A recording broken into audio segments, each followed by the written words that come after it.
Hello everyone, good evening. This is Ajay and now you are watching JKSSB online tutorial. So well, आज हम लोग एक नया chapter start कर रहे हैं और जिसका नाम है इलेक्ट्रिक करंट। एक बार मैं नाम लिख देता हूँ। चलिए मैं एक बार नाम लिख देता हूँ जिसका नाम है electric current power energy end voltage. चल इस चैप्टर को आज हम पढ़ने वाले हैं, ठीक है, स्टार्ट करने वाले हैं। और हमारा हमेशा से अप्रोच जो है वो बिल्कुल एग्ज़ाम ओरिएंटेड करंट आपके कंटेंट को प्रोवाइड करना है, ठीक है। और करंट के हिसाब से आपका मतलब एग्ज़ाम के पॉइंट ऑफ व्यू से किस तरीके का कंटेंट रिक्वायर्ड है उस चीज़ को पूरा करना है, क्योंकि हमें सिलेक्शन से मतलब है, हमें वो कंटेंट पढ़ना है जिससे सिलेक्शन हो। ना तो आपको ज़्यादा पढ़ना है ना ही आपको कम पढ़ना है, मतलब इतना पढ़ना है जो मोर देन सफिशिएंट हो और आप अच्छे से एग्ज़ाम में कर भी पाओ, ठीक है। तो आप चुपचाप इस लेक्चर को अच्छे से पढ़ सकते हैं। इसके बाद आपको कुछ भी नहीं देखना पड़ेगा, बस आप एक्स्ट्रा प्रैक्टिस कहीं से भी करिए। आप प्रीवियस ईयर पेपर देखिए, कहीं से भी पढ़िए, आपको सारी चीज़ें क्लियर होगी। और हम जो लेक्चर बना रहे हैं सारे के सारे स्पेशली आर्ट्स बैकग्राउंड के बच्चों के लिए लेक्चर डिज़ाइन किए जा रहे हैं, क्योंकि जो साइंस वाले होते हैं उनके लिए तो ये इंपॉर्टेंट है ही है, क्योंकि आपको पता चलेगा कि कॉम्पिटिटिव में कैसे पढ़ते हैं और आर्ट्स वाला बच्चा भी इसको पढ़ पाए। हम इस तरीके से बिल्कुल सिंपल तरीके से समझाने की कोशिश करते हैं। तो चलिए आज की क्लास को स्टार्ट करते हैं। सबसे पहले हम बात करेंगे इलेक्ट्रिक करंट के बारे में, ठीक है। चलिए मैं सबसे पहले बताता हूँ करंट क्या होता है। अगर आज तक आपको समझ नहीं आई है तो इस क्लास के बाद आपको ये क्लैरिटी मिल जाएगी इन चैप्टर की भी, ठीक है। चलिए सबसे पहले मैं बात करता हूँ कि करंट होता क्या है। चलिए करंट होता क्या है, सबसे पहले इसमें लिखिए करंट क्या करता है, high potential difference to low potential difference.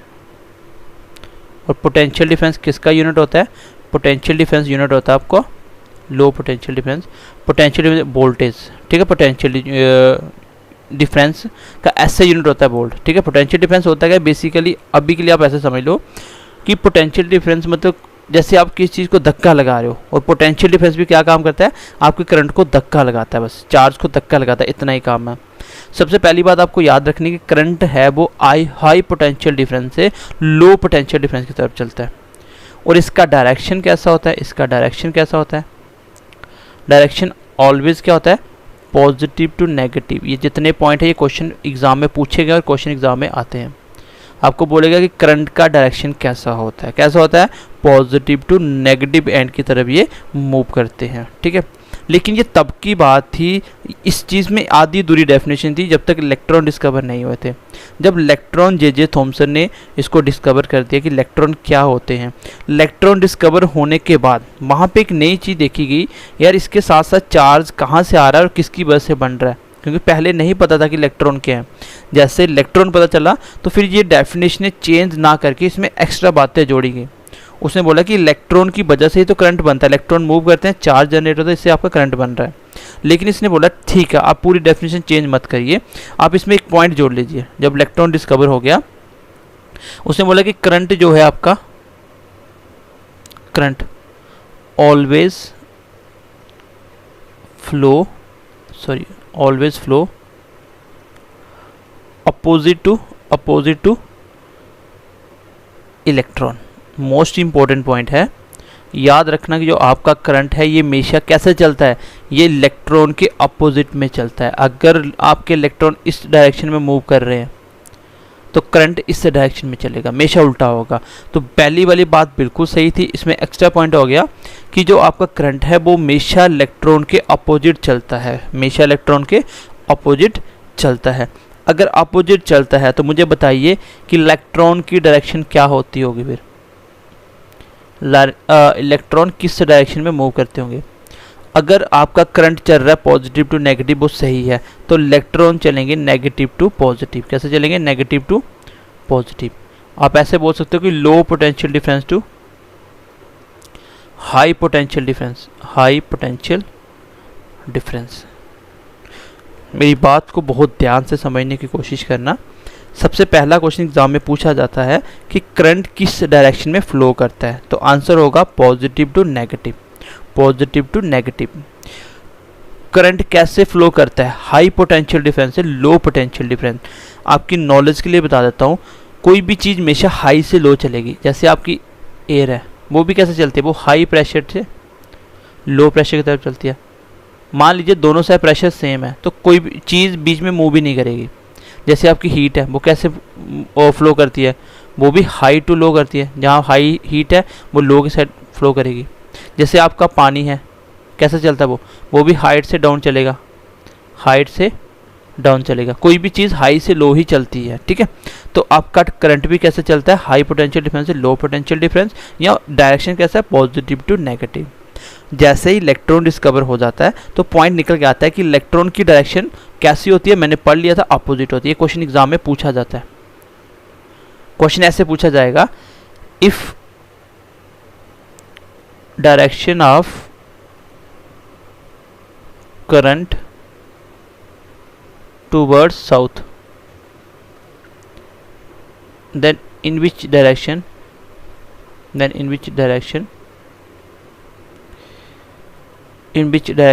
electron move। Question है, अगर आपके करंट की डायरेक्शन टूवर्ड्स साउथ है, मतलब वो ईस्ट, वेस्ट, नॉर्थ, साउथ। अगर साउथ की साइड चल रहा है तो मुझे बताइए उस इलेक्ट्रॉन का डायरेक्शन कैसा होगा। तो मैंने बोला था अगर ये साउथ है तो इलेक्ट्रॉन अपोजिट चलेगा, तो इलेक्ट्रॉन होगा नॉर्थ। आंसर होगा नॉर्थ। कुछ भी दे सकता है, लेकिन आपको याद रखना है ये अपोजिट चलते हैं। कोई एक की दे के दूसरे की पूछ लेगा। तो अगर अपोजिट है, अगर वो पॉजिटिव नेगेटिव, तो इलेक्ट्रॉन कैसे चलेंगे, नेगेटिव टू पॉजिटिव। ऐसे याद रखो कि इलेक्ट्रॉन के ऊपर नेगेटिव चार्ज होता है, पता होना चाहिए। प्रोटॉन के ऊपर पॉजिटिव और न्यूट्रल के ऊपर, न्यूट्रॉन के ऊपर न्यूट्रल चार्ज, ठीक है, और न्यूट्रॉन के ऊपर न्यूट्रल चार्ज।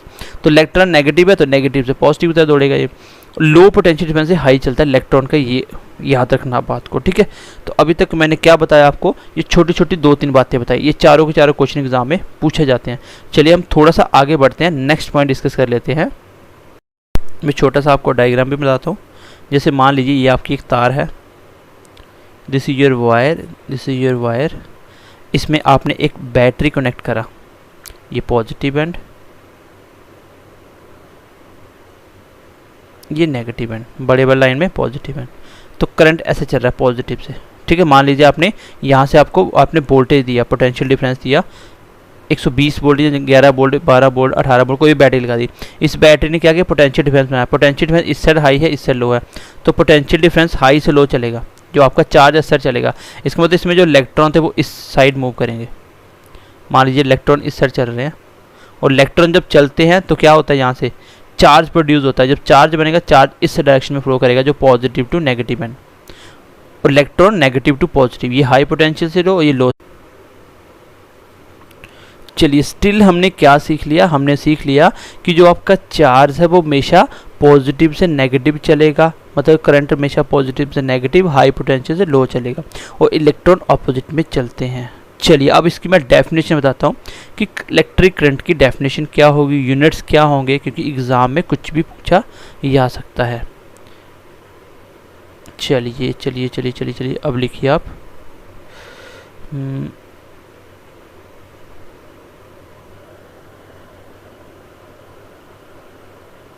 चलिए अब लिख देता हूँ मैं एक बार। इलेक्ट्रिक करंट की डेफिनेशन क्या लिखोगे फिर, what is electric current.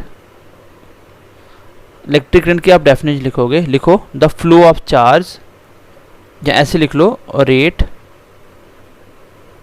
Of flow of electric current, rate of flow of electric charge, ठीक है, इलेक्ट्रिक चार्ज, करंट नहीं charge, rate of flow of electric charge in a particular direction is called electric current, is called electric current। तो electric current किसको बोलोगे, rate of flow, जहाँ भी rate word लगे इसका मतलब टाइम के अकॉर्डिंग इलेक्ट्रिक चार्ज कितना चल रहा है, टाइम के अकॉर्डिंग इलेक्ट्रिक चार्ज कितना चल रहा है इन अ पर्टिकुलर किसी डायरेक्शन में, उसको ही इलेक्ट्रिक करंट बोला जाता है। इट मीन्स कि इलेक्ट्रिक करंट आपका होगा, electric current that will be equal to charge upon time. तो तो यही तो मतलब होता है रेट ऑफ चेंज ऑफ। जैसे वेलोसिटी मैंने क्या बताया था, rate of change of displacement, it means की डिस्प्लेसमेंट टाइम के अकॉर्डिंग चेंज करनी है। यहाँ पे क्या है, rate of change of electric current, electric current मतलब चार्ज, इलेक्ट्रिक चार्ज लिख लो, करंट नहीं है। Rate of change of electric charge, rate of change of electric charge, charge कितना टाइम में कितना गया, मतलब 1 सेकंड में जितना चार्ज आएगा उतना ज़्यादा इलेक्ट्रिक करंट होगा। 1 सेकंड में चार्ज बढ़ेगा तो इलेक्ट्रिक करंट भी बढ़ेगा, ठीक है। तो कितना चार्ज कितने टाइम में हो, इसी को बोला जाता है इलेक्ट्रिक करंट।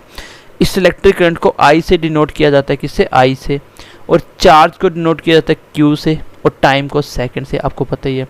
तो आप ऐसे ही बोल सकते हो कि इलेक्ट्रिक करंट आपका यूनिट के हिसाब से देखें तो ऐसे भी होगा कि Q per second, I equal to Q per second, मतलब चार्ज अपॉन टाइम, ऐसे भी हो सकता है। लेकिन इलेक्ट्रिक करंट का जो ऐसा यूनिट होता है वो लिख लो, लिखो एसआई यूनिट, ये मैं आपको फंडामेंटल में भी कराए थे। SI unit of electric current क्या होगा, एम्पियर होगा। क्या होगा, एम्पियर होगा, एम्पियर। तो आई होप ये तो आपको याद ही होगा। बाकी चार्ज कैसे निकालते हैं, इलेक्ट्रिक करंट कैसे निकालते हैं, चार्ज अपॉन टाइम। कभी कभी आपको एग्जाम में चार्ज दे देगा, टाइम दे देगा, बोलेगा इलेक्ट्रिक करंट कितना होगा बताइए, तो सीधा फॉर्मूला लगाओ, आंसर मिल जाएगा। एक तो इसको याद रखना, and second one is SI unit of electric current, that is ampere, याद रखना इसको। एक क्वेश्चन और पूछा जाता है, ये बच्चे कंफ्यूज हो जाते हैं कि चार्ज का यूनिट क्या होता है, चार्ज का यूनिट क्या होता है, यूनिट ऑफ चार्ज। इसका आंसर होगा कूलम्ब। कूलम्ब ला सुना हुआ ना, तो इसका आंसर होगा कूलम्ब। और टाइम का तो आपको पता ही सेकंड होता है। तो आपको बोला जाए कि इलेक्ट्रिक करंट कितना होगा, 1 एम्पियर कितना होगा, 1 एम्पियर कितना होगा, क्योंकि इलेक्ट्रिक करंट किस में मेजर करते हैं, एम्पियर में। तो 1 एम्पियर किसको बोला गया, 1 एम्पियर बोला गया 1 coulomb charge, 1 coulomb charge 1 second में कितना होगा, उसको बोला जाएगा 1 एम्पियर, उसको बोला जाएगा 1 एम्पियर।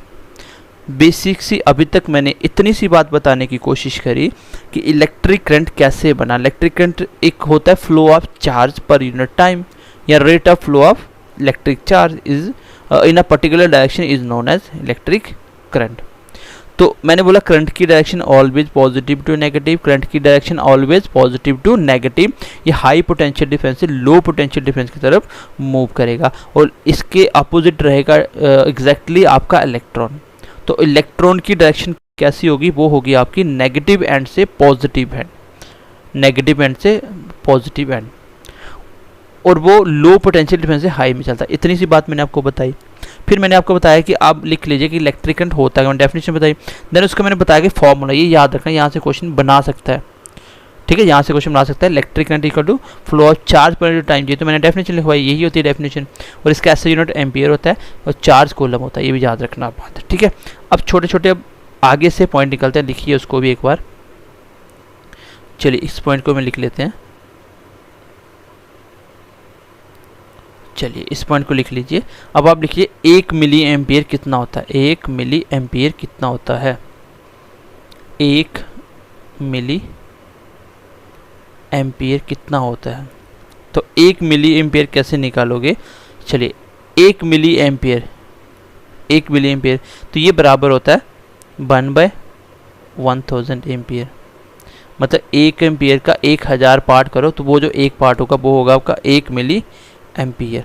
तो 1 मिली एम्पियर की वैल्यू कितनी होगी, शॉर्टकट में लिख सकते हो 1 मिली एम्पियर की वैल्यू होगी 10⁻³ एम्पियर, क्योंकि ये 1000 को मैं 10⁻³ लिख सकता हूँ, और आपको पता 10 ऊपर जाएगा तो पावर माइनस हो जाएगी, इसलिए मैंने 10⁻³ लिखा एम्पियर इतना।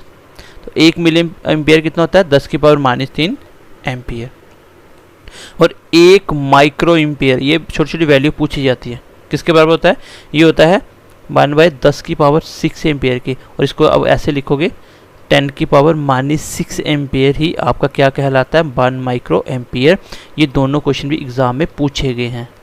1 milli ampere that is equal to 10⁻³ ampere, and 1 micro ampere equal to 10⁻⁻6 ampere. तो ये दोनों बातें भी आप याद रख सकते हो, ठीक है। चलिए अब थोड़ा सा आगे बढ़ते हैं। तो इसके बाद आगे लिख लीजिए, क्योंकि क्वेश्चन एग्जाम में पूछा जा सकता है।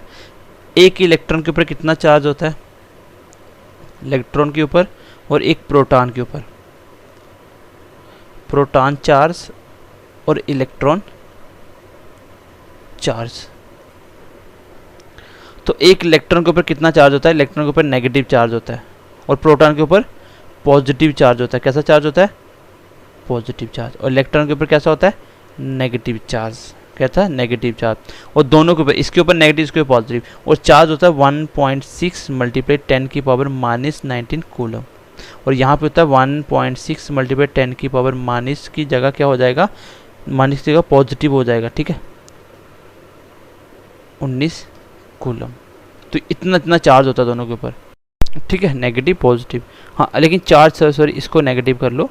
हाँ ये नेगेटिव होता है टोटल वैल्यू और ये पॉजिटिव होती है, ठीक है। चार्ज दोनों पे सेम होता है, चार्ज दोनों पे सेम होता है। ये नेगेटिव चार्ज होता है, ये पॉजिटिव होता है।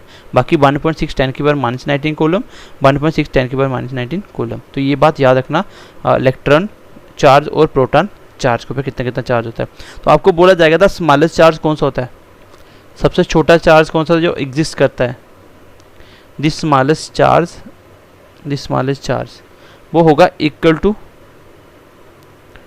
Two electron charge, equal two electron charge. चलिए यहाँ तक आपको याद रखनी पड़ेगी छोटी छोटी बातें। 1 मिली एम्पियर किसके बराबर होता है, 10 की पावर -3 एम्पियर।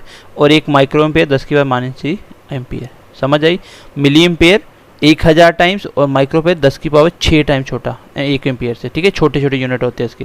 जैसे 1 किलोग्राम में 1000 ग्राम्स होता है ना, तो ऐसा ही बोल सकते हो कि 1 ग्राम से इक्वल टू 10 की पावर -3 किलोग्राम के बराबर होता है, ठीक है। इस तरीके से आप बना सकते हो, ये आसान सी बात है, ये आप समझ सकते हो।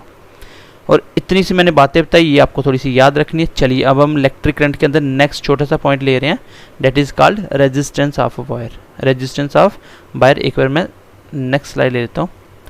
चलिए अब आपको पढ़ना है रेजिस्टेंस ऑफ वायर।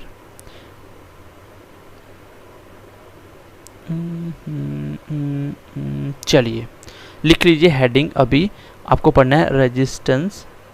अब रेजिस्टेंस क्या होता है, रेजिस्टेंस ऑफ अ वायर।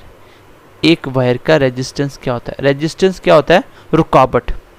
एक तार में जो करंट फ्लो करता है उसमें रुकावट कैसे देखी जाती है, कितनी रुकावट होगी और किस पे डिपेंड करेगी। एग्ज़ाम का एक फेवरेट टॉपिक है, यहाँ से क्वेश्चन बार बार एग्ज़ाम में पूछा जाता है। क्योंकि दुनिया में ऐसी कोई चीज़ ही नहीं है जैसे आप जिसमें रुकावट ना हो। जैसे आप सड़क पे चलते हो, जगह जगह स्पीड ब्रेकर बने हुए हैं, कभी ट्रैफिक सिग्नल आ जाएगा, कभी नीचे नीचे छोटे छोटे गड्ढे आ जाएंगे, मतलब हर जगह रुकावट तो होगी है। जितनी दूर जाना उतनी ज़्यादा रुकावटें आएंगी। तो रेजिस्टेंस से आप क्या समझते हो, रेजिस्टेंस से आप समझते हो जो करंट के फ्लो को रोके, उसी को रेजिस्टेंस बोला जाता है। और रेजिस्टेंस आता कहाँ से है, क्योंकि एक एटम के अंदर ही तो इलेक्ट्रॉन होंगे ना। अगर इलेक्ट्रॉन फ्लो कर रहे हैं तो उसके अंदर एटम भी होंगे, तो वो एटम की वजह से वो करंट वहाँ से टकराता है, उसी को रेजिस्टेंस बोलते हैं, उसी को रेजिस्टेंस बोलते हैं। बेसिकली आपको अपने हिसाब से उसको लिख लो, रेजिस्टेंस किसको बोलते हैं, ऐसी कोई भी चीज़ जो फ्लो ऑफ करंट को रोके उसको रेजिस्टेंस बोलते हैं, उसको रेजिस्टेंस बोलते हैं। हमें ये नहीं पढ़ना, हमें पढ़ना फैक्टर ऑफ रेजिस्टेंस क्या होता है। या लिख भी सकते हो, ऐसे लिख लो, to obstruct flow of charge. जो ऑब्स्ट्रक्ट करे, जो रोके, फ्लो ऑफ चार्ज को जो रोके उसको बोलते हैं रेजिस्टेंस। हमें पढ़ना है फैक्टर क्या होता है। क्वेश्चन यहाँ से कैसे आता है ये मैं आपको बताता हूँ। लिखो फैक्टर ऑफ रेजिस्टेंस क्या होता है। रेजिस्टेंस बात समझ आई क्या होता है, जो करंट को रोकता है उसी को तो रेजिस्टेंस बोला जाता है। अब ये फैक्टर क्या होता है, फैक्टर मतलब इसके कौन कौन सी चीज़ें इस पे ऊपर रेजिस्टेंस डिपेंड करेगा। ये बात बस इतनी सी याद रख लोगे, सारे क्वेश्चन हो जाएंगे। जो आपका रेजिस्टेंस होता है ये बराबर होता है रो एल डिवाइडेड बाई ए। यहाँ पे जो आपका रो है ये मेंशन करेगा मटेरियल किसका बना है। हर चीज़ का अपनी अपनी वैल्यू होगी, रो हर एक की अपनी वैल्यू होगी, जिसको रेजिस्टिविटी बोला जाता है। और L means length of wire, तार कितनी लंबी है जिससे करंट फ्लो होना है। क्योंकि रेजिस्टेंस डिपेंड करेगा किस किस पे, एक तो मटेरियल किसका है, किसकी तार है, वो गोल्डन की है, कॉपर की है, एल्युमिनियम की है, किसकी है। और ए stands for area of cross section. क्या होता है, area of cross section. Area of cross section क्या होता है, एरिया ऑफ क्रॉस सेक्शन, चलिए मैं समझा देता हूँ। बेसिकली ऐसे समझ सकते हो कि अंदर जाने का रास्ता कितना है। जैसे ये आपकी तार है, ये आपकी वायर है, यहाँ से अंदर जाने का ये ओपन है ना, ये ऐसे बोल सकते हो मोटाई कितनी है, इसकी मोटाई कितनी, यहाँ से अंदर जा सकता है पूरा चार्ज, तो इस मोटाई को क्या बोला जाता है, एरिया ऑफ क्रॉस सेक्शन। मतलब अंदर जाने का खुला रास्ता कितना है, उतनी ही मोटाई को क्या बोला जाएगा, एरिया ऑफ क्रॉस सेक्शन बोला जाएगा। तो यहाँ से इतनी सी बात अगर आप याद रख लेते हो, आपका हर एक क्वेश्चन हो जाएगा। इससे रेजिस्टेंस से पूछा जाने वाला हर एक क्वेश्चन आप कर पाओगे, बहुत इजीली आसानी से बना पाओगे, थोड़ी सी कॉमन सेंस यूज़ करके। मैं बोलूँगा रेजिस्टेंस किस पे डिपेंड करती है, रेजिस्टेंस आपकी डायरेक्टली प्रोपोर्शनल होती है लेंथ से, लेंथ ऑफ वायर। देखिए सीधा प्रोपोर्शनल है ना, लेंथ बढ़ेगी तो रेजिस्टेंस की वैल्यू बढ़ेगी, लेंथ ऑफ वायर। अगर तार लंबी कर दी जाए तो रेजिस्टेंस बढ़ जाएगा। रेजिस्टेंस डायरेक्टली प्रोपोर्शनल है आपके रो के, रेजिस्टिविटी के। उसके बाद रेजिस्टेंस इनडायरेक्टली प्रोपोर्शनल है एरिया ऑफ क्रॉस सेक्शन पे, एरिया ऑफ क्रॉस सेक्शन पे, और यहाँ से क्वेश्चन एग्जाम में पूछा जाता है। ये तो मैंने आपको पहले भी प्रेशर वगैरह में डेफिनेशन में हर चीज़ समझाई थी, कैसे ये मूव करता है, कैसे ये बढ़ने से कौन कौन बढ़ता है, मैं आपको बहुत अच्छे से समझाया था, मेरी बेसिक क्लास देखना। मैंने आपको बताया कि आपका जो फैक्टर ऑफ रेजिस्टेंस है, रेजिस्टेंस किस चीज़ पे डिपेंड करेगा, पहला तो वो लेंथ पे डिपेंड करेगा, दूसरा वो रो पे डिपेंड करेगा कि मटेरियल किस चीज़ का बना हुआ है, and third is area of cross section, मतलब मोटाई कितनी है। ऐसे मोटा मोटा आइडिया ले सकते हो कि मोटाई कितनी है। अब देखिए क्वेश्चन में कंफ्यूज कैसे करता है, क्वेश्चन एग्जाम में कैसे पूछा जाता है। तो इतनी सी बात याद रखोगे, सारे क्वेश्चन हो जाएंगे कि आपका रेजिस्टेंस किस पे डिपेंड करता है। तो सीधा है लेंथ ऑफ वायर, रेजिस्टिविटी मतलब मटेरियल किसका बना है, और एरिया पे डिपेंड करता है। ठीक है, आपको बोलेगा रेजिस्टेंस किस पे डिपेंड नहीं करता, तो ऑप्शन में एक तो रो दिया होगा, एक लेंथ ऑफ वायर दी होगी, मतलब एक मटेरियल दिया होगा, एक लेंथ ऑफ वायर दी होगी, एक एरिया क्रॉसिंग दिया होगा, एक चौथा ऑप्शन होगा, वही आपका आंसर हो जाएगा। ठीक है, चलिए अब छोटी छोटी बातें मैं बता रहा हूँ। सबसे पहले देखना, नोट कर लेना, अगर वायर लंबी है, लॉन्ग है, एंड वो क्या है, पतली है, थिन है, तो उस वायर का क्या होगा, वायर हैज़ लार्ज रेजिस्टेंस। क्या होगा, उसका रेजिस्टेंस ज़्यादा होगा। जितनी लंबी तार होगी और पतली होगी उतना ज़्यादा रेजिस्टेंस होगा। दूसरा पॉइंट लिख लीजिएगा, अगर वायर छोटी हुई एंड वो मोटी भी हुई, थिक भी हुई, तो उस वायर का क्या होगा, वायर हैज़ लो रेजिस्टेंस, क्योंकि लेंथ कम, रेजिस्टेंस लेंथ कम तो रेजिस्टेंस कम। अब देखिए क्वेश्चन किस पे पूछा जाता है, वो आपसे क्वेश्चन ऐसे पूछेगा, बहुत ध्यान से समझने की कोशिश करना। क्वेश्चन ऐसे कभी नहीं पूछेगा कि रेजिस्टेंस किस पे डिपेंड करता है, रेजिस्टेंस किस पे डिपेंड करता है, रेजिस्टेंस डिपेंड्स अपॉन सबसे पहले मटेरियल पे, लेंथ पे और एरिया ऑफ क्रॉस पे, इन तीनों पे डिपेंड करता है।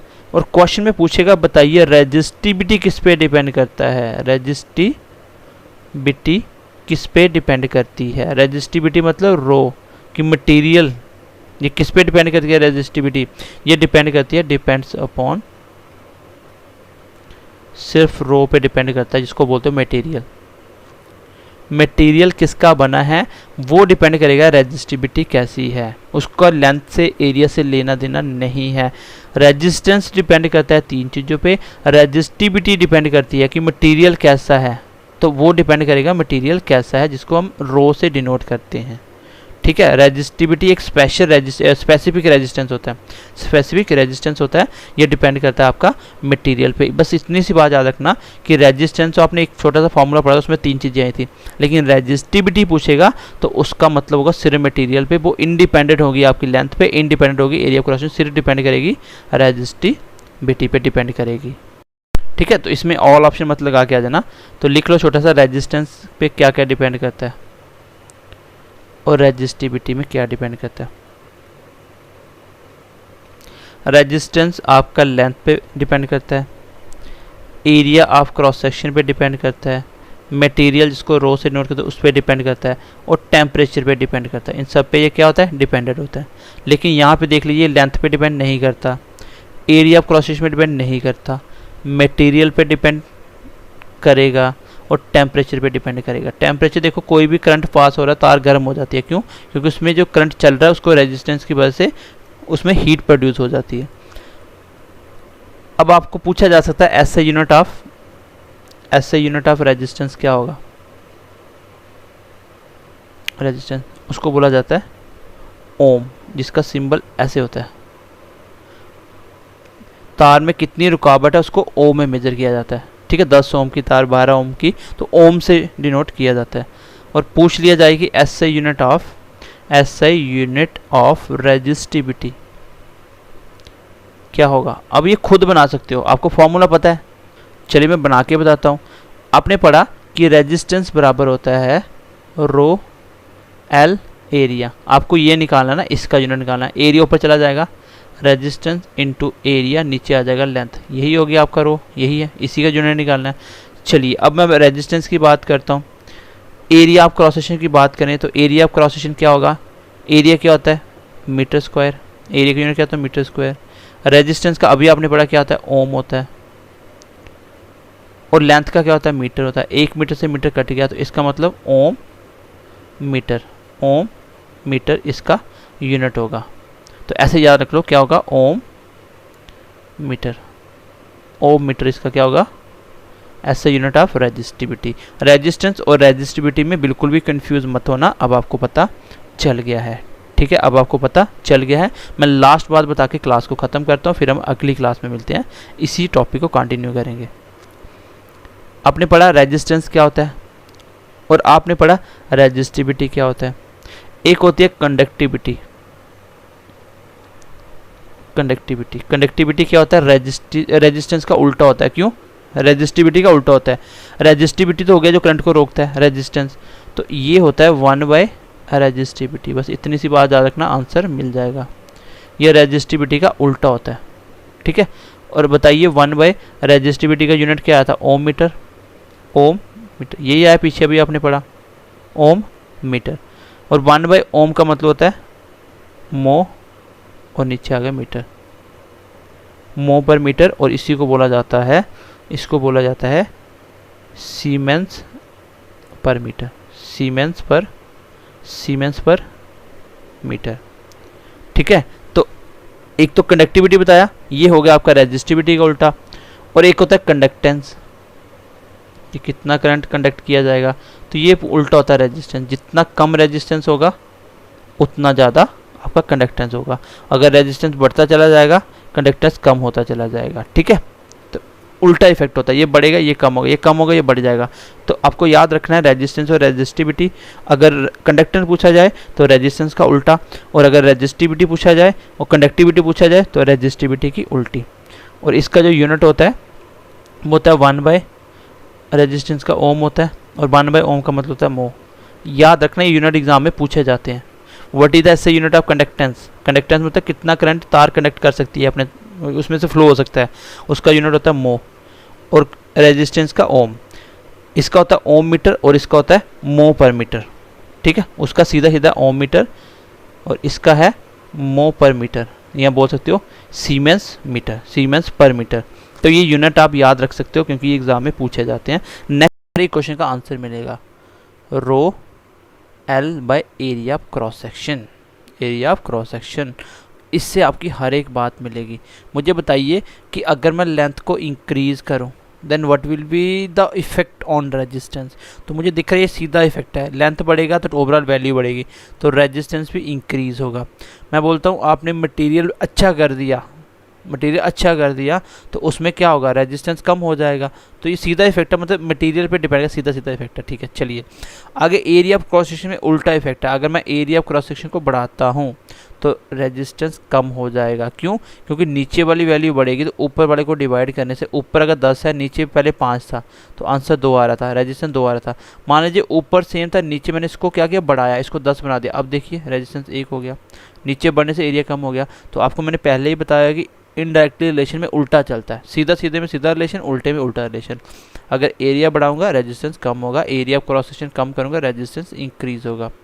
राइट, तो एरिया ऑफ क्रॉस सेक्शन कम करने का मतलब क्या है, एरिया ऑफ क्रॉस सेक्शन कम करने का मतलब कि मैंने तार को पतला कर दिया, यहाँ पे इसका रास्ता मोटाई कम कर दी। तो मैंने बोला था ना पतली वायर में रेजिस्टेंस क्या होता है, ज़्यादा होता है। ठीक है, तो यहाँ से आप इस फॉर्मूले से बना सकते हो। चलिए एक छोटा सा क्वेश्चन करते हैं फिर हम क्लास को आगे बढ़ाते हैं आज की। मैं बोलता हूँ कि एक आपके पास वायर है, उसका रेजिस्टेंस, उसकी जो लेंथ है वो L है। ठीक है, उसका रेजिस्टेंस है R1, उसका area of cross section A है। इस तार को मैंने क्या किया, इफेक्ट डाले। मैंने बोला कि अगर इसकी लेंथ 4 टाइम्स हो जाए, 4 time, area of cross section double हो जाए, 2 टाइम्स हो जाए, बताइए दूसरे रेजिस्टेंस में क्या इफेक्ट आएगा। मतलब ओवरऑल रेजिस्टेंस, मतलब टोटल कितना इफेक्ट आएगा उसके रेजिस्टेंस पे, पहला रेजिस्टेंस के दूसरे में कैसे बना होगा। आपको कुछ नहीं करना, आपको सिंपली अब फॉर्मूला लिखना है, आर इक्वल टू रेजिस्टेंस पे क्या इफेक्ट आएगा, रो एल बाई एरिया। मैंने बोला इससे हर एक चीज़ निकलेगी, पुट करी यहाँ पे, आपने लिखा रो, चेंज नहीं करी तो रहने दिया, लेंथ को क्या कर दिया, एल के बजाय 4L लेके आगे, एरिया ऑफ क्रॉस सेक्शन क्या होगा, डबल हो गया, 2A हो गया, तो 2 से 2 कट गया, तो एक्स्ट्रा वर्ड आपको क्या दिखा है, एक्स्ट्रा क्या दिखा आपको, एक्स्ट्रा दिखा आपको 2, इसका मतलब आंसर आ जाएगा 2 टाइम्स। तो नया रेजिस्टेंस क्या हो जाएगा, 2 टाइम्स हो जाएगा। आपको कुछ नहीं करना गाइस, सिंपली आपको फॉर्मूले के अंदर जैसी कंडीशन बोलेगा, वो जैसी कंडीशन बोलेगा उसको पुट कर दो। जैसे मैं इसको बोल दूँ ये 5 टाइम्स हो गया, ये 3 टाइम्स हो गया, बताइए क्या इफेक्ट आया। मैं बोलूँगा लेंथ को 5 टाइम्स करो, ठीक है, एल 5L हो गया, और एरिया ऑफ क्रॉस सेक्शन को क्या किया, 3 टाइम्स किया, ठीक है, 3 हो गया। एक्स्ट्रा बात कितनी निकली, 5/3, बाकी तो सारा फॉर्मूला सेम बन गया ना। तो आंसर क्या आएगा, 5/3 टाइम्स रेजिस्टेंस आपका इंक्रीज हो रहा है, देखो वैल्यू बढ़ रही है तो बढ़ जाएगा, ठीक है। तो इस तरीके से आप कुछ भी बना सकते हो, बस आपको फॉर्मूले में सीधा पुट करना है। एक लास्ट क्वेश्चन करते हैं इसी के ऊपर, फिर हम आगे बढ़ते हैं। मैंने बोला एक मैंने वायर का क्या किया, मैंने लेंथ को 2 टाइम्स किया और आपके एरिया ऑफ क्रॉस सेक्शन को 4 टाइम्स किया, बताइए रेजिस्टेंस पे क्या इफेक्ट आएगा। तो आंसर मैंने बोला कि कुछ मत करो, रेजिस्टेंस में जो बोला वो करो। 2 टाइम्स किसको करना, लेंथ को, रो सेम है, लेंथ को 2 टाइम्स कर दिया, 2L हो गया, एरिया को 4 टाइम्स कर दिया, 4A हो गया, एक्स्ट्रा कितना आ रहा है, 2/4 आ रहा है, बाकी सेम रखो। तो इसका मतलब आंसर कितना हो गया, 1/2 टाइम्स हो जाएगा, मतलब आधा हो जाएगा। समझ आई बात की, बस फॉर्मूले में पुट करना, यही आपका एनर्जी में कॉन्सेप्ट आएगा, काइनेटिक और पोटेंशियल एनर्जी के टाइम पे, ठीक है। चलिए थोड़ा सा आगे बढ़ते हैं अभी हम। चलिए नेक्स्ट इंपॉर्टेंट बात पे ध्यान देते हैं, दैट इज़ टेम्परेचर का इफेक्ट क्या होगा।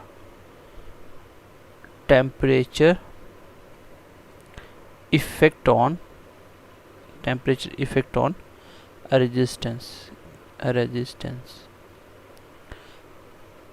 रेजिस्टेंस का क्या इफेक्ट होगा टेम्परेचर का, ठीक है। रेजिस्टेंस पे टेम्परेचर का क्या इफेक्ट होगा, मतलब टेम्परेचर बढ़ने या कम करने पे रेजिस्टेंस पे क्या फर्क पड़ेगा। अब आपको समझ आ चुकी है कि रेजिस्टेंस क्या होता है, कि करंट को रोकने वाली चीज़, और टेम्परेचर क्या, गर्मी बढ़ेगी तो करंट रुकेगा ज़्यादा कि कम, ये मैं आपको बताता हूँ। इंपॉर्टेंट, सीधा कंक्लूजन पे चलते हैं हम लोग।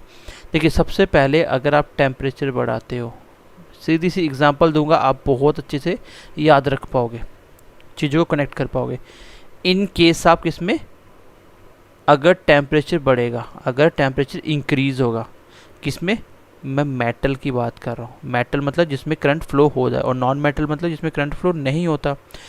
इस केस में आपका रेजिस्टेंस भी बढ़ जाता है, रेजिस्टेंस भी इंक्रीज हो जाता है। भाई गर्मियों के दिन में क्या होता है, मुझे खुद बताइए, जब भी आपकी सीज़न गर्म होता है, गर्मियाँ होती हैं, ठीक है, उस गर्मियों के दिनों में जब टेम्परेचर ज़्यादा होता है ना, जितनी ज़्यादा टेम्परेचर, कभी कभी बीच में तार टूट जाती है, तो टेम्परेचर जब बढ़ जाता है, तार खुद भी हीट होती है, उसमें करंट फ्लो करता है। जब टेम्परेचर ज़्यादा बढ़ जाएगा तो आपको भी पता है कि आपके घर में लाइट बहुत कम आती है, क्यों, क्योंकि उसका रास्ते में रेजिस्टेंस बढ़ चुका होता है। तार जब ज़्यादा गर्म हो जाएगी तो रेजिस्टेंस बढ़ जाता है। तो आप ऐसे याद रखो, आप घर से रिलेट करो, आपको पता है कि गर्मियों में आपकी लाइट कम आती है, सिंगल आती है, क्यों कम आती है, क्योंकि उसमें करंट कम होता है। करंट कम क्यों होता है, क्योंकि सर उसका टेम्परेचर बहुत ज़्यादा होता है गर्मियों में, जिससे तारें गर्म हो जाती हैं, और गर्म होने से उसका रेजिस्टेंस ज़्यादा हो गया, तो आपके घर में लाइट कम पहुँच रही है, ऐसे याद रखोगे। लेकिन इसको डिक्रीज़ करेंगे तो कॉमन सी बात है, रेजिस्टेंस भी डिक्रीज़ होगा। यहाँ तक तो क्लियर था। In case of non conductor, अगर मैं टेम्परेचर को इंक्रीज करूँगा, किस केस में, नॉन कंडक्टर के केस में, ठीक है, नॉन कंडक्टर में। चलो इसको हम नॉन कंडक्टर ना लिखे, सेमी कंडक्टर केस में लिख देते हैं। किसमें, अब सेमी कंडक्टर के केस में लिख दो। चलिए सेमी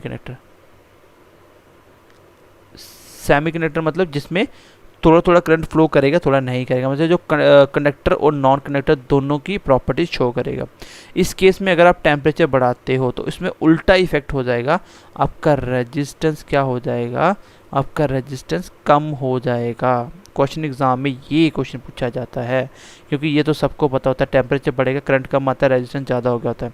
अगर आप टेम्परेचर कम करोगे तो रेजिस्टेंस इंक्रीज हो जाएगा, मतलब रेसिप्रोकल रिलेशन होता है, उल्टा होता है। ठीक है, सेमीकंडक्टर क्या होते हैं आपके, जैसे सिलिकॉन, जर्मेनियम, ये इसकी एग्जांपल है। अब एक कंडीशन होती है, अगर मिनिमम टेम्परेचर कितना हुआ, मिनिमम टेम्परेचर अगर हो गया आपका -273.15 डिग्री सेल्सियस, जिसको बोलते हैं 0 केल्विन, जिसको बोलते हैं 0 केल्विन। अगर टेम्परेचर 0 केल्विन हुआ तो आप लिख सकते हो इस कंडीशन को at 0 degree Kelvin, at 0 degree Kelvin या -273.16, ठीक है, ये अप्रॉक्स वैल्यू 1615 तो आपका जो सेमी कंडक्टर है वो कैसा बिहेव करेगा, semi conductor behave as insulator. कैसा, इंसुलेटर या नॉन कंडक्टर इसको बोलते हो। मैंने छोटी सी बात बताई कि टेम्परेचर का इफेक्ट क्या पड़ेगा। आपको पता आपकी तारे मेटल हैं, यहाँ से करंट फ्लो करता है, टेम्परेचर बढ़ता है तो आपको ही पता करंट कम आता है, इट मीन्स कि उसमें रुकावट ज़्यादा होती है, सीधा सीधा इफेक्ट है। टेम्परेचर कम, रुकावट कम, तो टेम्परेचर करंट ज़्यादा आ जाएगा टेम्परेचर से कम होने से। अगर बात करें हम सेमीकंडक्टर की, इस केस में उल्टा होता है, टेम्परेचर बढ़ा होगा रेजिस्टेंस कम, टेम्परेचर कम तो रेजिस्टेंस। अब इसको मैं डिटेल में तो नहीं एक्सप्लेन कर सकता, लेकिन आपको ये छोटी सी 2 बातें याद रखनी है। और एक बात और याद रखनी है कि अगर टेम्परेचर 0 केल्विन हो जाए, मैं सेल्सियस की बात ही नहीं कर रहा, मैं 0 डिग्री केल्विन बोल रहा हूँ, इस केस में क्या होता है, आपका जो सेमीकंडक्टर है वो कैसा बिहेव करता है, एज अ इंसुलेटर। इंसुलेटर मतलब उसमें करंट पास होता ही नहीं है। क्यों नहीं होता, क्योंकि at 0 degree Kelvin, at 0 degree Kelvin the conductance of, ऐसे बोल सकते हैं, conductance of semi conductor, conductors मतलब कितना करंट कंडक्ट कर सकता है, बिकम्स 0 मतलब 0 डिग्री केल्विन के ऊपर आपका जो सेमीकंडक्टर कंडक्टेंस होता है, करंट को कंडक्ट करने की क्षमता होती है, वो क्या हो जाती है, 0 हो जाती है। इसलिए वो कैसा बिहेव करता है, इंसुलेटर। इंसुलेटर की एग्जांपल आपको पता ही है, जैसे लकड़ी, इसमें करंट पास नहीं होता, जैसे प्लास्टिक, तो बहुत सारी एग्जांपल होती हैं, ठीक है, रबड़, इन सब में करंट पास नहीं होता। आपको इतनी बात याद रखनी है कि कितने डिग्री केल्विन के ऊपर आपका जो सेमीकंडक्टर वो एज अ इंसुलेटर बिहेव करता है, तो आंसर होगा 0 केल्विन, ना कि 0 डिग्री सेल्सियस, 0 केल्विन की बात करो। अगर सेल्सियस में करोगे -273.16 डिग्री सेल्सियस। Got it. चलिए थोड़ा सा आगे एक इम्पॉर्टेंट पॉइंट और बताता हूँ आपको मैं, चलिए इम्पॉर्टेंट मैं पॉइंट और बता रहा हूँ आपको।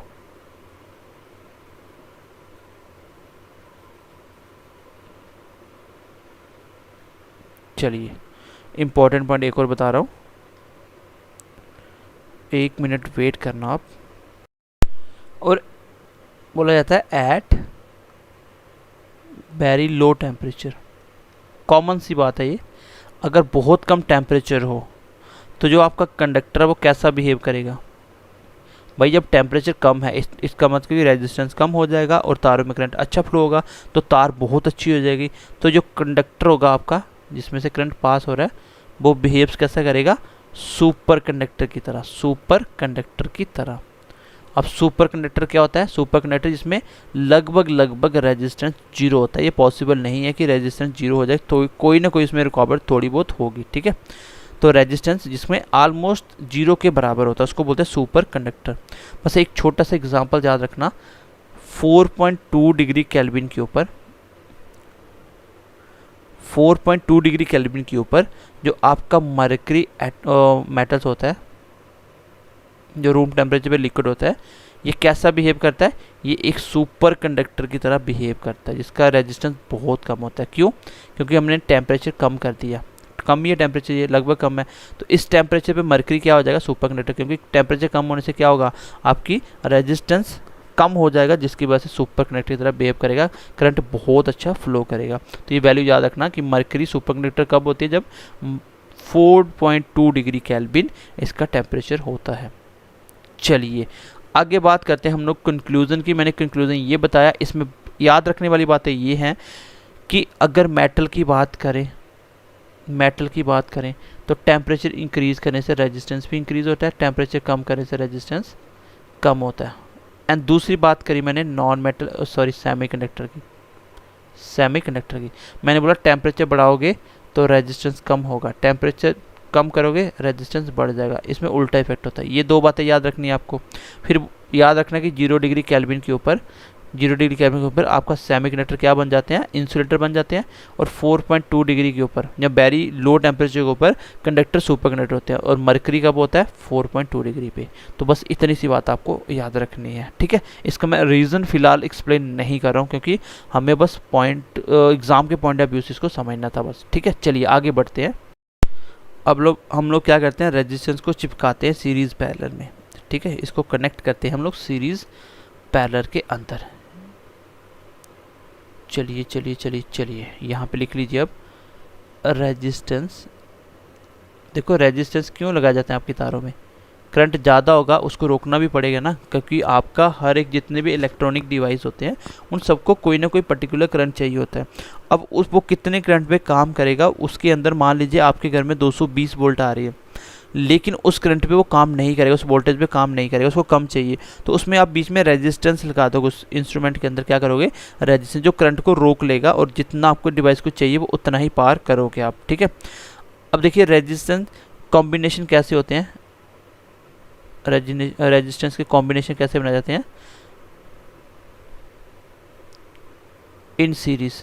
एक तो सीरीज़ में या पैरेलल में। सीरीज़ का क्या मतलब होता है, पहले इसको पढ़ लेते हैं, फिर हम पैरेलल पढ़ेंगे, फिर इसके मैं थोड़े से न्यूमेरिकल बताऊंगा, फिर इसके बाद हम लोग ओम्स लॉ पढ़ने वाले हैं।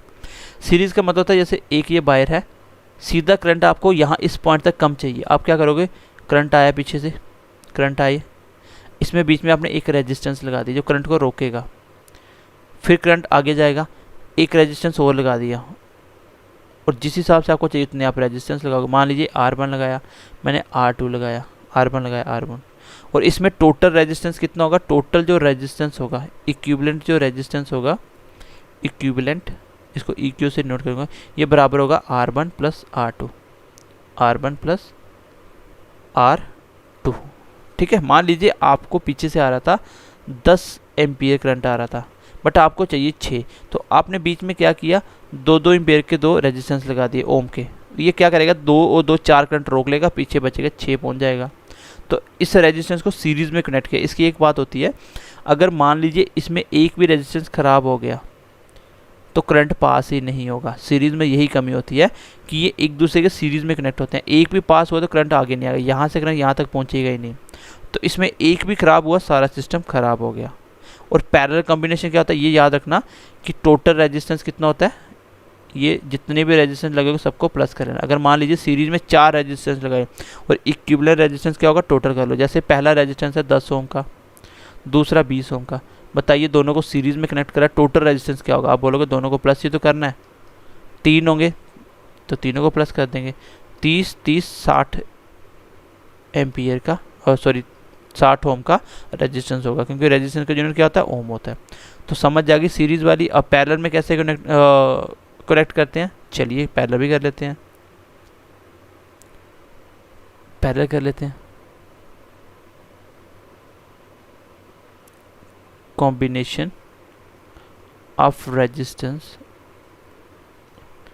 इन पैरेलल, कैसे पैरेलल में कैसे हम लोग इसको कनेक्ट करेंगे।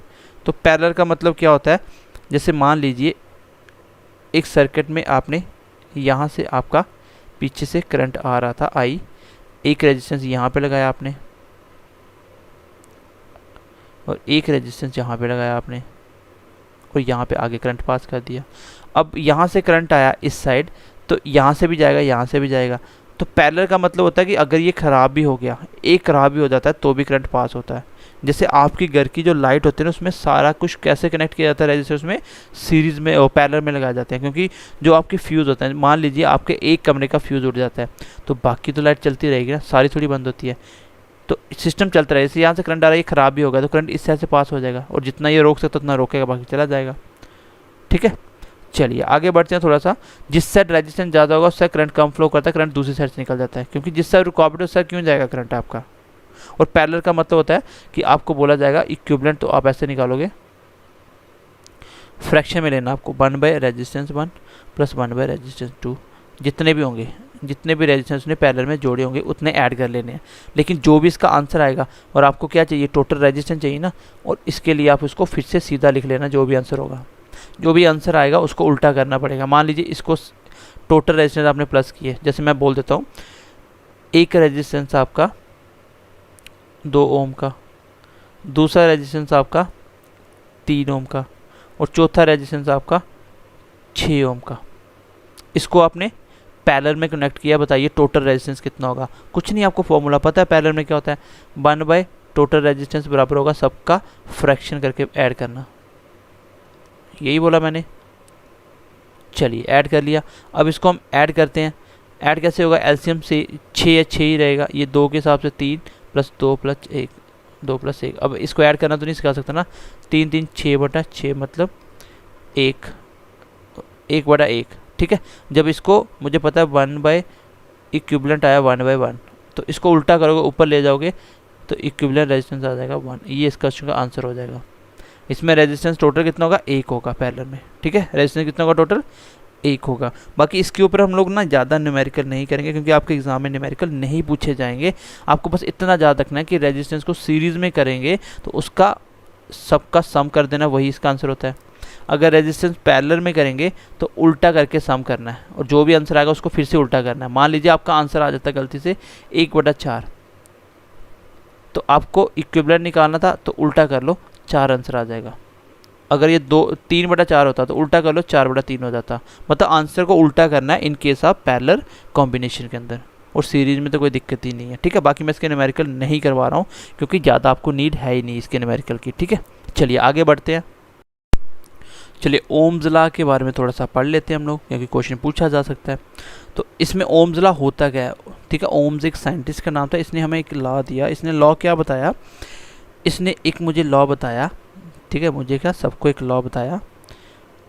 जैसे आप एक बैटरी कनेक्ट करते हो, ठीक है, बीच में एक आप लोग रेजिस्टेंस लगा देते हो सर्किट में, इसमें जो रेजिस्टेंस का और बीच में जो करंट जाएगा, और आपका जो वोल्टेज कितना दोगे आप, इन तीनों के बीच में रिलेशन क्या होता है उसने ये बताया। इसने बोला कि अगर आप B/I देखोगे, मतलब कितना पोटेंशियल डिफरेंस है, वोल्टेज कितना है और करंट कितना है, ये बराबर होगा आपके रेजिस्टेंस, जिसको बोलते हैं रेजिस्टेंस कांस्टेंट के।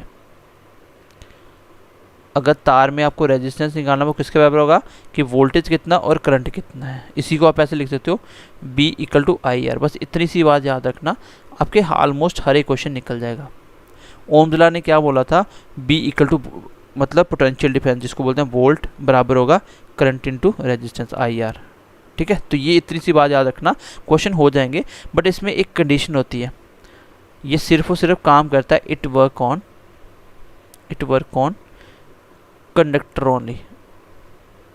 भाई क्यों कंडक्टर पे काम करेगा, कॉमन सी बात है, जब करंट फ्लो ही नहीं करेगा, कंडक्टर में फ्लो करता है। आप सेमीकंडक्टर लेते हो, जहाँ आप लोग इंसुलेटर ले लेते हो, जब करंट फ्लो ही नहीं करेगा तो इसमें रेजिस्टेंस और बीच तो सब कुछ जीरो हो जाएगा, इसमें कैसे काम करेगा, आपको पता नहीं चलेगा इसमें कुछ भी। एक बात कि ये कंडक्टर पे काम करता है, एंड सेकेंड इम्पॉर्टेंट थिंग, हमेशा किस पे, एट कांस्टेंट टेम्परेचर, ये इंपॉर्टेंट पॉइंट है। और इसी की वजह से ये रियल लाइफ में वैलिड ही नहीं है। क्यों, क्योंकि आपके घरों में लाइट आती है, कुछ भी आता है, तो उसमें ओम्स लॉ चलता ही नहीं है, उसमें ऐसा कुछ नियम, इस पर ये आप चेक नहीं कर सकते। क्यों, क्योंकि उसमें टेम्परेचर होता है, कभी सर्दी कभी गर्मी, टेम्परेचर तो होगा ही होगा, आप टेम्परेचर को कांस्टेंट नहीं कर सकते, ठीक है। आप टेम्परेचर को कांस्टेंट नहीं कर सकते। यहाँ से छोटे छोटे यूनिट बनाते हैं हम लोग। चलिए, मैंने बोला B/I = क्या होता है आपका, रेजिस्टेंस होता है, ठीक है, रेजिस्टेंस होता है। मैं बोलूँ कि 1 एक रेजिस्टेंस मतलब ओम, 1 ओम की वैल्यू निकालते हैं, ये किसके बराबर होगा, ये किसके बराबर होगा, ये बराबर होगा वोल्टेज का, पोटेंशियल डिफरेंस का वोल्ट, और करंट का होता है एम्पियर यूनिट, ठीक है। पोटेंशियल डिफरेंस का वोल्ट, तो इसका होता है एम्पियर, मतलब वोल्ट पर एम्पियर क्या होता है आपका, 1 ओम होगा, 1 ओम होगा। रेजिस्टेंस कितना होगा, वोल्ट कितना, और नीचे कितना करंट फ्लो हो रहा है। इसकी बात आप यहीं से ऊपर नीचे करके कुछ भी बना सकते हैं, इसमें कोई दिक्कत नहीं है। फिलहाल आपको ये याद रखना कि ओम्स लॉ ने बोला था B = IR होता है, B = IR होता है, इसको याद रखना, बस इससे क्वेश्चन सारे होंगे, इससे आपके सारे के सारे क्वेश्चन होंगे। बट क्वेश्चन पूछने वाला एग्जामिनर भी थोड़ा सा चालाक होता है, वो क्वेश्चन को बनाता कैसे है, क्योंकि आपको पता चल गया कि वोल्ट का और करंट का सीधा रिलेशन है। अगर वोल्ट बड़ा होगा तो करंट बढ़ाना पड़ेगा, तभी तो इक्वेशन बैलेंस रहेगी। भाई BIR का बात करें, अगर मैं इसको बढ़ाता हूँ तो इस साइड ज़्यादा हो जाएगा ना, इस साइड फिर करंट भी बढ़ाना पड़ेगा अगर रेजिस्टेंस कांस्टेंट रहे तो। लेकिन देखो क्वेश्चन कैसे पूछता है, मैं बोलता हूँ कि चलिए करंट आपने इंक्रीज़ करा, बताइए वोल्टेज पे क्या इफेक्ट आएगा, तो वोल्टेज भी इंक्रीज़ होगा, तभी तो दोनों एक जैसे रहेंगे। अगर आपने करंट को कम करा तो वोल्टेज भी कम करना पड़ेगा। और बच्चों ने ये याद कर लिया होता है कि करंट बढ़े तो वोल्टेज बढ़ेगा, करंट कम तो वोल्टेज कम, ये याद किया होता है, पोटेंशियल डिफरेंस कम। लेकिन देखिए एग्जाम में क्वेश्चन कैसे पूछता है, ध्यान से देखना। क्वेश्चन पूछेगा इफ वोल्टेज या पोटेंशियल डिफरेंस क्या हो, कांस्टेंट हो, ठीक है, कैसा हो, कांस्टेंट हो। अगर आपका रेजिस्टेंस इंक्रीज हो तो बताइए करंट पे क्या इफेक्ट आएगा। तो इसका आंसर आपको यही इक्वेशन देगी, B = IR वाली। आपको इसको फिक्स कर दिया, मतलब ये जितना, अगर ये टोटल 10 सारे 10 ही रहेगा, इसको चेंज नहीं करना। उसने बोला कि इस नंबर को इंक्रीज़ किया, रेजिस्टेंस को बढ़ा दिया, बताइए करंट को क्या करेगा। आपको एक एग्जांपल से समझाता हूँ। मान लीजिए टोटल है 50 और ये है 5 × 10, ऐसे होगा 50। इसको एक जैसा ही रखना 50। अगर इस नंबर को बढ़ा दिया, इस नंबर को इसने क्या किया, 10 को 2 से मल्टीप्लाई करके लिख दिया, 20 लिख दिया, तो अगला नंबर कम नहीं करोगे तो इसका प्रोडक्ट उल्टा ऊपर चला जाएगा। भाई क्या इसको भी बढ़ा दोगे, इसको बढ़ाया मैंने 20 बना दिया, तो अगर मैं इसको कम नहीं करूँगा तो प्रोडक्ट क्या होगा, बड़ा हो जाएगा ना। इसको भी बढ़ा दूँ तो इसका दोनों का मल्टीप्लाई 50 के बराबर आएगा ही नहीं। अगर इको रखना, इसको बढ़ाया तो इसको कम करो, इसको 5 को 2 से डिवाइड करो, अगर इसको 2 से मल्टीप्लाई किया, इसको 2 से डिवाइड, देखो 2 से 2 कट गया, फिर से 50 आ गया। मतलब अगर एक नंबर बढ़ाओगे और एक को कम करना पड़ेगा तभी तो प्रोडक्ट सेम रहेगा, तभी तो प्रोडक्ट सेम रहेगा। तो इसने क्या किया था, रेजिस्टेंस बढ़ाया था। करंट पे क्या इफेक्ट आएगा, तो करंट आपका डिक्रीज होगा। करंट पे क्या इफेक्ट आएगा, करंट डिक्रीज होगा। क्यों, क्योंकि एक नंबर बढ़ाने से दूसरा कम करो तभी तो ये कांस्टेंट रहेगा ना।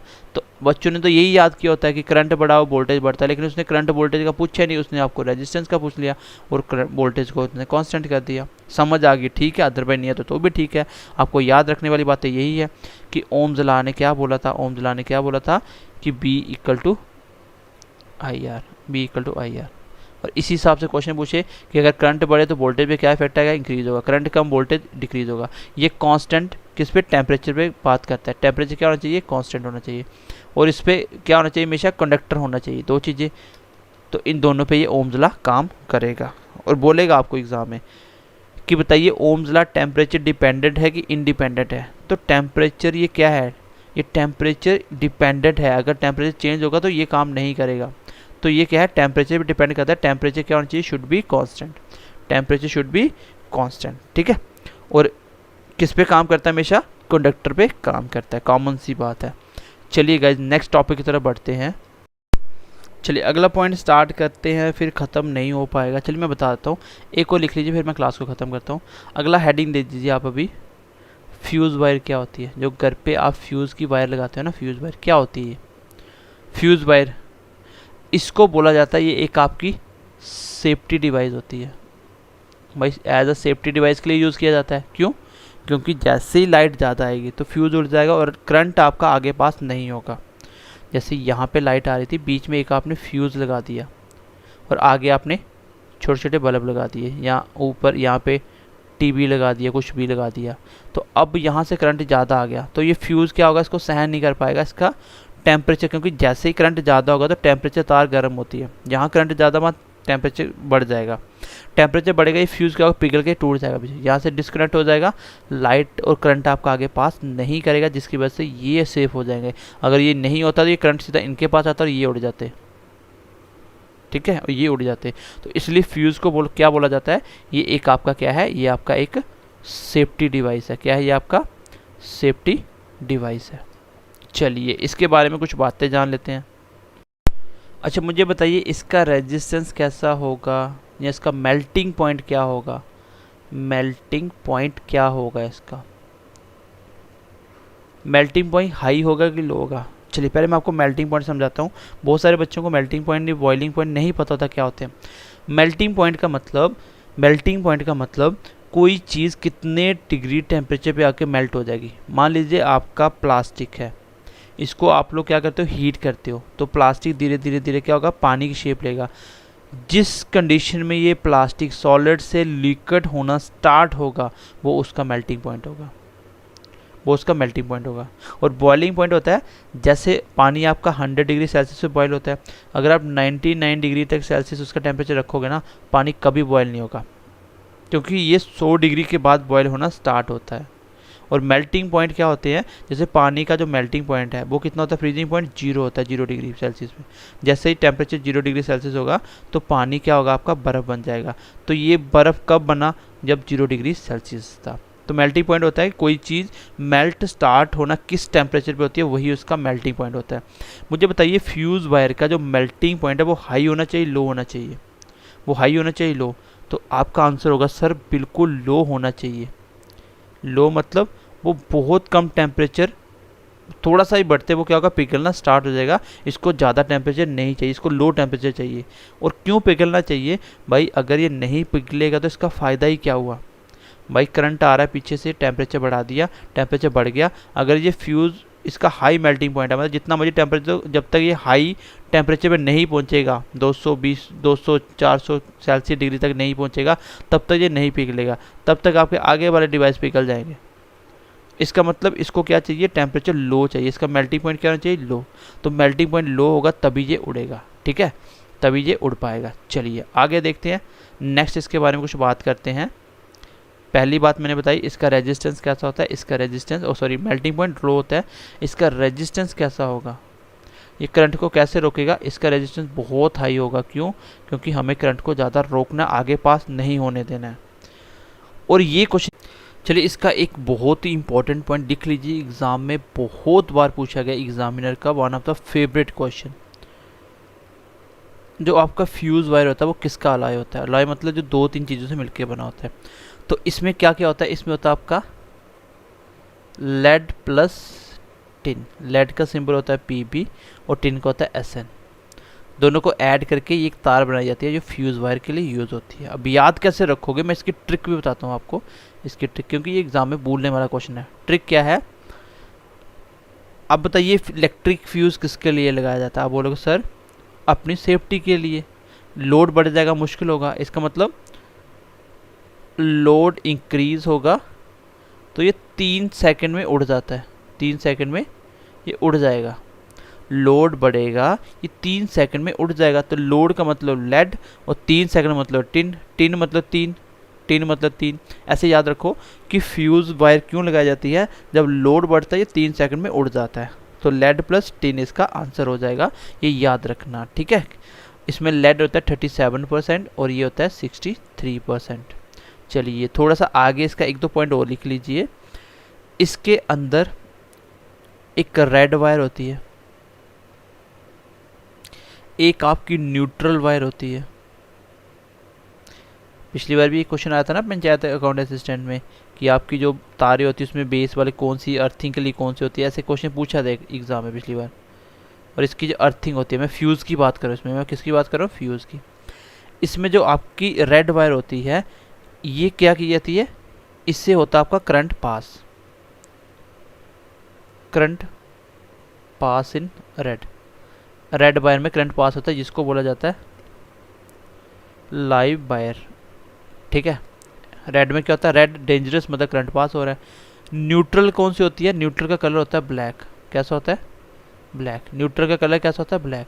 जिसमें काले कलर की तार होती है, ये किसके लिए होती है, वो न्यूट्रल के लिए होती है, ठीक है। और अर्थिंग के लिए याद रखना कैसी होती है, वो ग्रीन कलर की, ग्रीन वायर, इसको ऐसे ही बोला जाता है, ये ग्राउंड वायर है। कैसी, ये ग्राउंड वायर। तो ग्रीन वायर का मतलब हरी, मतलब क्या होता है, हरा मतलब शांति। तो शांति कैसे मिलेगी, जब आपकी चीज़ें अर्थिंग हो जाएंगी, आपको डेंजरस नहीं हो पाएगा, क्योंकि कोई भी बिजली पड़ेगी उसके लिए भी अर्थिंग लगाई जाती है। तो अर्थिंग जैसे लाइटनिंग वगैरह के लिए भी अर्थिंग होती है। तो अर्थिंग इंपॉर्टेंट होती है आपके कोई भी इंस्ट्रूमेंट को बचाने के लिए। जैसे एकदम से वोल्टेज आता है, सर्ज वोल्टेज, तो अर्थिंग अर्थ में सारी बिजली चली जाती है और आपका इंस्ट्रूमेंट या कुछ भी वो सेफ हो जाता है। तो रेड वायर कौन सी होती है, जिसमें करंट पास होता है, इसको बोला जाता है लाइव वायर। न्यूट्रल वायर का कलर कैसा होता है, ब्लैक होता है। करंट पास होने वाला कलर कैसा होता है, रेड होता है। न्यूट्रल कैसा होता है, ब्लैक होता है। अर्थिंग कलर कैसा होता है, ग्रीन होता है। तो ये कलर भी इसके याद रखना। और इसको हमेशा कनेक्ट कैसे किया जाता है लाइट के साथ, connected in series combination, series combination. तो ये हमेशा लाइट के साथ सीरीज में लगाई जाती है, मतलब इससे लाइट आ रही है, आगे आपके इंस्ट्रूमेंट है तो ये उसके सीरीज में लगा दी जाएगी आपकी, ठीक है। ये फ्यूज़ आपके सीरीज में, क्योंकि इसको उड़ गया तो सारे कमरे की लाइट बंद, तो सीरीज में लगाया जाता है सबको। अगर पैरेलल में होता, एक फ्यूज़ उड़ गया तो एक ही बल्ब को जाएगा, दूसरी साइड वाली चीज़ उड़ जाएगी, है ना। पैरेलल में क्या होता है, एक उड़ भी जाए, दूसरे से करंट चला जाता है, तीसरी चला जाएगा। तो इसको हमेशा सीरीज़ में कनेक्ट किया जाता है ताकि सारे के सारे आगे वाला सिस्टम सेफ हो जाए। तो ये था आपका फ्यूज़ वायर के बारे में। नेक्स्ट हम लोग बात करेंगे हीटर वायर, इलेक्ट्रिक बल्ब हो गया, गैल्वेनोमीटर हो गया, इन सब के बारे में बात करेंगे और साथ साथ आपका इलेक्ट्रिक पावर भी पढ़ेंगे। तो चलिए मिलते हैं अगली क्लास में, ध्यान रखिए, bye bye, take care and God bless you.